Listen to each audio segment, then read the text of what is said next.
Bienvenue sur Bulle de Bonheur, le podcast pour prendre le temps d'être heureux. Nous sommes Raphaël et Alban, chercheuses inconditionnelles de Bulle de Bonheur.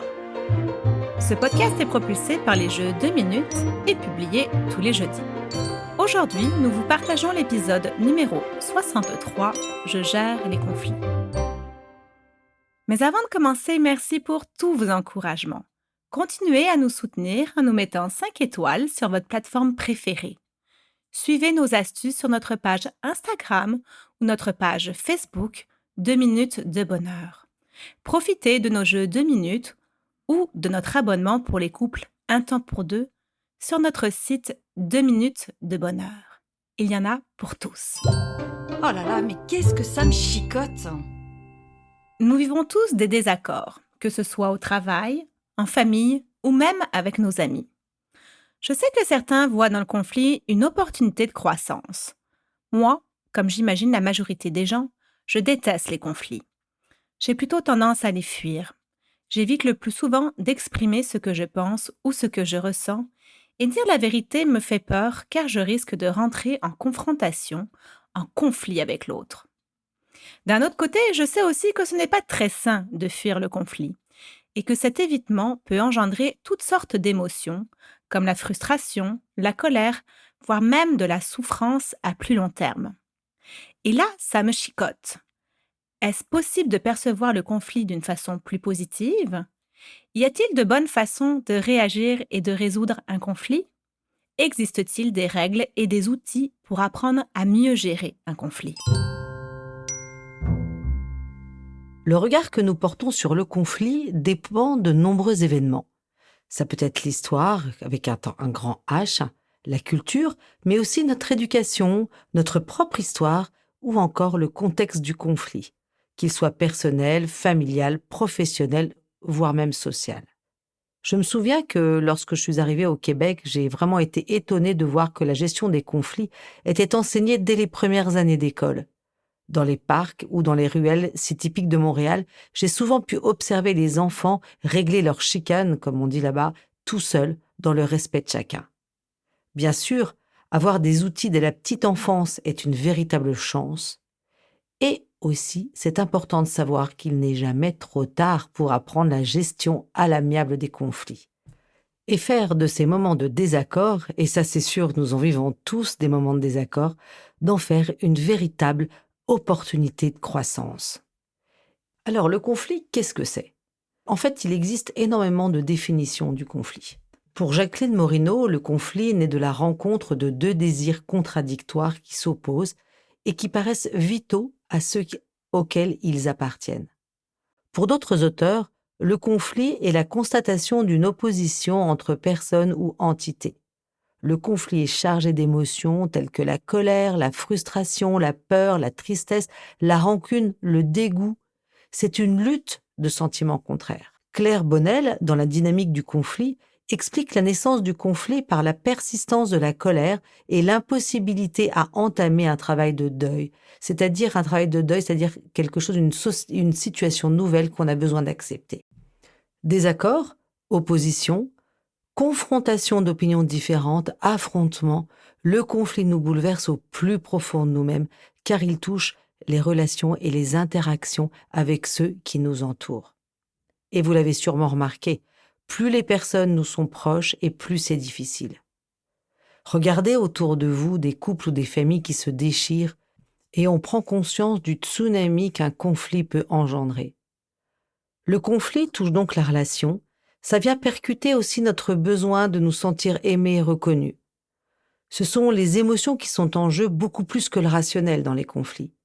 Et c'est pourquoi le conflit va prendre différentes formes et des degrés complètement différents en fonction des personnes et aussi concerner énormément de domaines.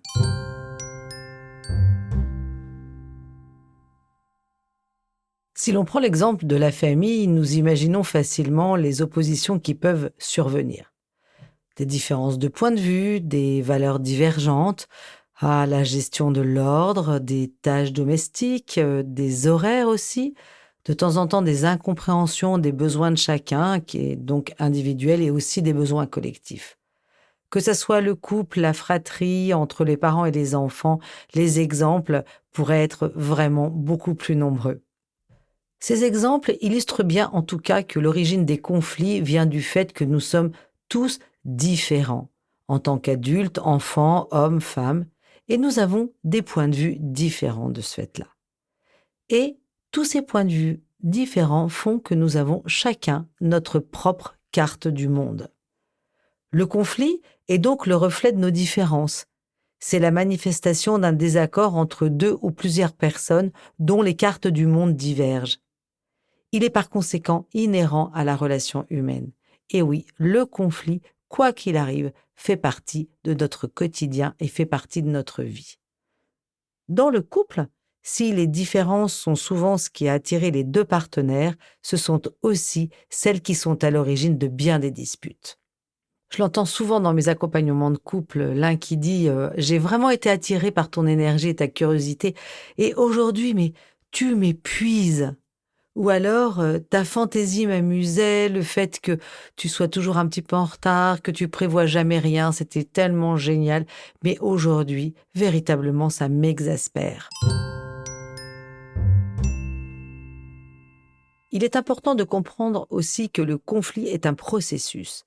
Il commence généralement par l'apparition de tensions qui vont entraîner des réactions émotives et des comportements spécifiques.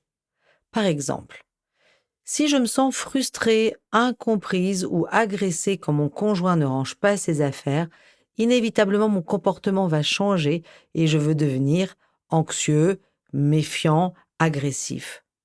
Mon conjoint, lui, à son tour, va se sentir frustré, incompris ou agressé et il va réagir, voire ignorer. Et là, une escalade se met en place. C'est une spirale qui peut devenir dangereuse. Et cet échange d'arguments contre arguments qui, dans le fond, sont complètement stériles, vont se terminer par la bombe atomique, ce que j'appelle la bombe atomique, c'est-à-dire l'argument un peu plus fort où la personne va être attaquée dans ce qu'elle est, et là, ça va faire particulièrement mal. Qu'est-ce qui va se passer? Ça va être la fin de la relation, dans le sens où il y en a un qui va se mettre à pleurer ou qui va partir. Moralité de l'histoire, qu'est-ce qui se passe? Il y a deux perdants. Celui qui a lancé la bombe atomique peut se sentir un petit peu coupable d'avoir fait tant de peine à l'autre, et celui qui, lui, a reçu cette bombe atomique, qu'est-ce qui va se passer? Il va avoir le chewing-gum, ce que moi j'appelle le chewing-gum du ressentiment. C'est-à-dire qu'il va se dire, la prochaine fois, je répondrai si. Là, franchement, j'aurais jamais dû dire ça comme ça. Et puis, il m'entendra, et là, cette fois-ci, je lui en mettrai place son sac. Donc, on se rend compte combien cet échange, en fait, qui est vraiment une escalade, cette escalade est profondément stérile et elle ne fait que faire de la peine et que créer des ressentiments l'un vis-à-vis de l'autre. Bien sûr, l'apparition de ces tensions a des causes, et ces causes peuvent être multiples. Ça peut être quelqu'un qui ressent qu'on a empiété sur son territoire, tant physique que psychosocial. Ça peut être des difficultés de communication, une estime de soi attaquée, une sécurité menacée, une autonomie réduite, un rythme bousculé, des incompréhensions de vocabulaire aussi, ça arrive très fréquemment. Il est difficile de tout énumérer, mais connaître ce qui provoque les premières tensions et les émotions qui vont avec est très utile pour apprendre à gérer les conflits et surtout pour les prévenir. Vous verrez ainsi que les conflits touchent souvent à nos besoins fondamentaux comme un manque de reconnaissance, un manque de liberté, d'amour ou encore un manque de sécurité. Allez, je change de regard. Et si nous regardions le conflit comme la croissance qui frappe à la porte? Ce titre très évocateur est tiré des 10 clés pour mieux vivre à deux. Comme les émotions, le conflit est en effet un précieux indicateur. Il est souvent un signe invitant à prendre en compte l'expression d'un besoin, l'expression d'une conviction ou la manifestation d'un problème à résoudre. Le conflit, c'est souvent la marque d'une rupture d'équilibre et d'une nécessité d'un ajustement, voire même un changement. Le conflit n'est donc pas mauvais en soi. C'est la façon dont nous allons le gérer qui va en faire un élément qui va être une source d'enrichissement ou au contraire une source de destruction. En effet, quand nous n'arrivons pas à gérer un conflit, nous nous trouvons confrontés à la souffrance qui elle-même peut être génératrice de violence, une violence à la fois pour soi-même, pour les autres et pour la relation. C'est pourquoi nous parlons souvent des deux versants du conflit. Un qui est destructeur, violent, chaotique, et un autre qui est constructif, source de développement personnel et relationnel. Et ces deux aspects sont parfaitement exprimés dans la lecture chinoise du mot crise, qui associe deux idéogrammes. Ces deux idéogrammes qui forment le mot crise sont le Wei-Ji. Wei qui veut dire danger et Ji opportunité. C'est d'ailleurs un thème que nous développons dans notre programme pour les couples Un temps pour deux. Lors d'une confrontation, la relation peut donc éclater dans la violence et révéler les effets négatifs du conflit. Donc c'est la dépense de temps et d'énergie, c'est le non-respect des droits, c'est la rupture de la communication et des liens et c'est aussi beaucoup de souffrance. Ou alors, nous pouvons profiter pour nous remettre en question et évoluer, pour mettre à profit les effets positifs. Dans un conflit, les deux sont forcément responsables, parce que chacun est responsable de la moitié de la relation. Et du coup, le regarder autrement, c'est aussi stimuler l'énergie, c'est permettre la créativité, c'est responsabiliser, c'est renforcer l'estime de soi dans la résolution du conflit, c'est améliorer la cohésion d'un groupe, c'est favoriser la collaboration, c'est la recherche d'une meilleure solution. Et surtout, ça fait grandir la relation. Et c'est là où le conflit va devenir une opportunité. Une opportunité pour mieux se connaître, car on vient aussi toucher ses limites et ça nous permet de les connaître. C'est aussi mieux connaître l'autre et ses propres limites. Et aussi, c'est le fait de faire grandir la relation. Quelles sont nos réactions face au conflit ? En fait, on a spontanément des réactions qui existent depuis la nuit des temps, depuis le moment où nous étions au temps des hommes préhistoriques. C'est face à un danger, face à une difficulté, en fait, 3 types de réactions. La fuite, l'abandon ou l'agression. Alors, si je prends par exemple la fuite ou l'évitement, c'est je quitte le lieu du conflit. J'évite certaines personnes, celles qui me font mal, celles que je ne veux pas voir. Je fais comme si de rien n'était. En fait, je mets ça sous le tapis. Je me réfugie dans d'autres activités, donc comme le travail, derrière un ordinateur, les jeux par exemple. J'adopte donc un comportement plutôt faible en affirmation et en coopération. Et je ne m'occupe ni des objectifs de l'autre, ni des miens. Deuxième possibilité, l'abandon ou la soumission. Là, je renonce à mes droits, je renonce à mes envies. Je laisse à l'autre tout le champ libre. J'accepte toutes ses exigences et je fais donc preuve d'un comportement plutôt faible en affirmation de soi et très fort en coopération. Et là, je vais négliger mes propres buts pour satisfaire ceux des autres. Troisième type de réaction, l'agression ou le combat. Je cherche à vaincre l'autre, à le convaincre, à le faire plier, à le soumettre à ma propre volonté. Je suis donc dans un rapport de force, dans un rapport de domination. Je m'affirme avec force, sans aucune coopération, et je le fais sur un mode autoritaire. Ces 3 modes d'attitude et de résolution face au conflit font peu de place à une solution. Et ça risque donc de provoquer ce qu'on a vu tout à l'heure, une espèce d'escalade, et que les conflits peuvent revenir très souvent sur les mêmes thématiques. Ces attitudes, vous l'imaginez bien, laissent un petit goût d'échec, d'amertume, beaucoup de frustration. Alors, quelles sont les alternatives que nous pouvons trouver pour résoudre les conflits ? Alors, ces résolutions qui sont plus évoluées vont privilégier l'écoute, le dialogue et la co-construction de la solution. 3 possibilités. D'abord, la collaboration. La collaboration prend souvent la forme de négociations gagnant-gagnant qui recherchent une solution accordant des avantages mutuels et surtout on va essayer de rechercher à répondre aux besoins les plus importants de chacun. Dans ce mode de résolution, vous le comprenez, on trouve un comportement très fort en affirmation de soi et en coopération, par lequel on va tenter de réaliser les buts et les intérêts des 2 parties. La solution est donc commune et satisfaisante pour tout le monde. Deuxième possibilité de résolution, c'est le compromis. Ici, on fait face à un comportement intermédiaire en affirmation de soi et en coopération, par lequel on cherche toute solution acceptable, même si elle n'est que partiellement satisfaisante. Ce sont souvent des solutions qui fonctionnent bien à court terme ou quand on a peu de temps pour trouver une solution.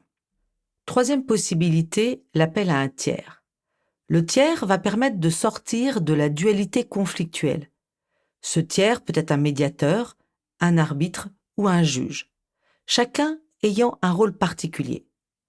Le médiateur étant celui qui laisse le pouvoir aux personnes de décider en les accompagnant à trouver leur propre solution, tandis que le juge est celui qui décide et qui va trancher le conflit. Ces trois modes, la collaboration, le compromis et l'appel à un tiers, permettent de sortir du combat « j'ai raison, tu as tort ». Parce que ce combat « j'ai raison, tu as tort » entraîne souvent une guerre destructrice et sans issue. Attention toutefois à ne pas tomber dans le travers de la négociation sans fin. C'est un piège dans lequel nous pouvons parfois tomber avec les enfants de peur d'aller au conflit.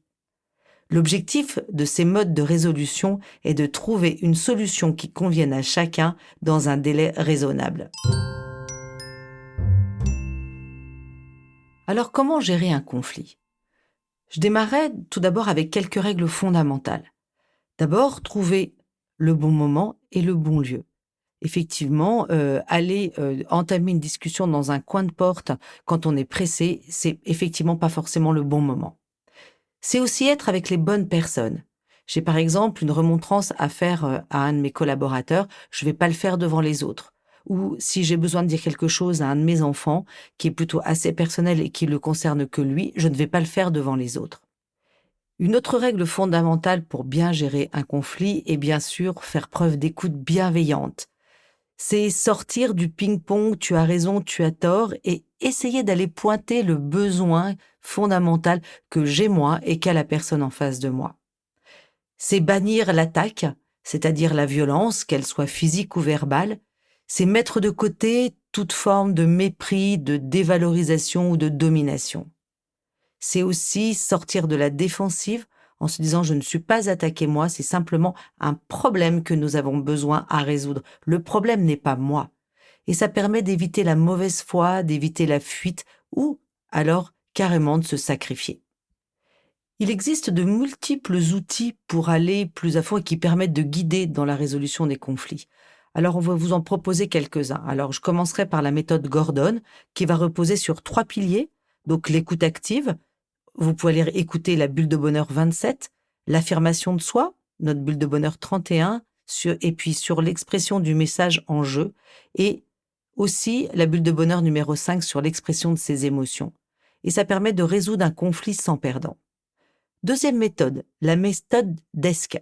D pour décrire les faits. Allez voir notre bulle de bonheur 31. E pour exprimer ses sentiments. S pour spécifier des solutions qui soient claires, réalistes et réalisables. Et C pour conclure, c'est-à-dire résumer les conséquences pour chacun, négatives en cas du maintien de la situation et positives en cas de respect des solutions choisies.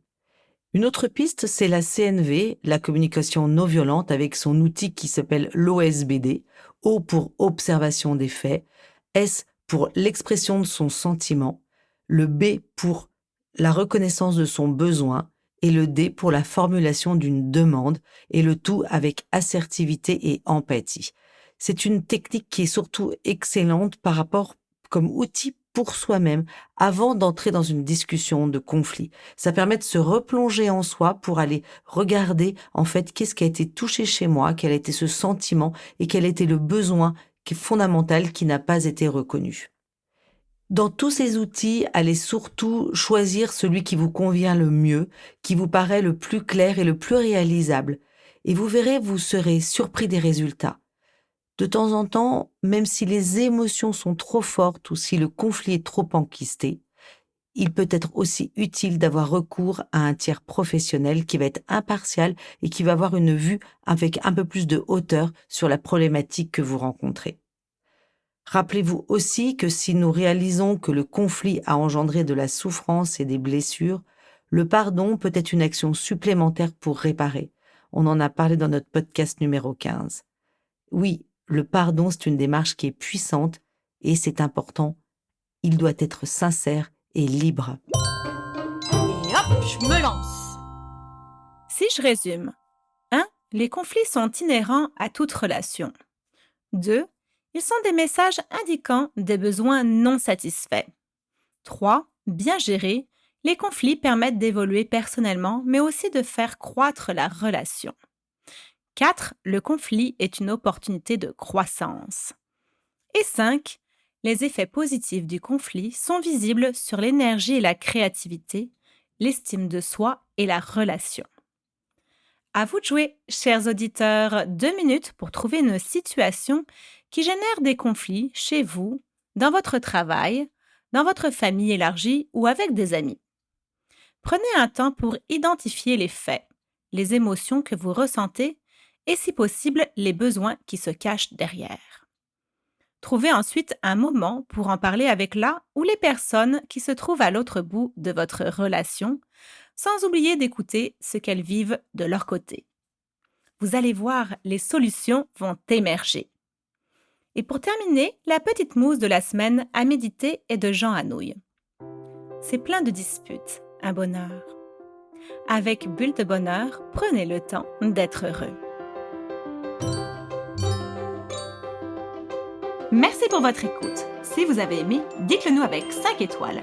Laissez vos commentaires et envoyez des bulles de bonheur à vos amis en partageant ce podcast. Inscrivez-vous à la newsletter en allant sur notre site jeuxdeminutes.com, GUX, 2 en chiffres, minutes avec un S, pour être notifié des prochains épisodes. Bulle de bonheur est propulsé par les jeux 2 minutes, 52 cartes pour prendre le temps d'être heureux.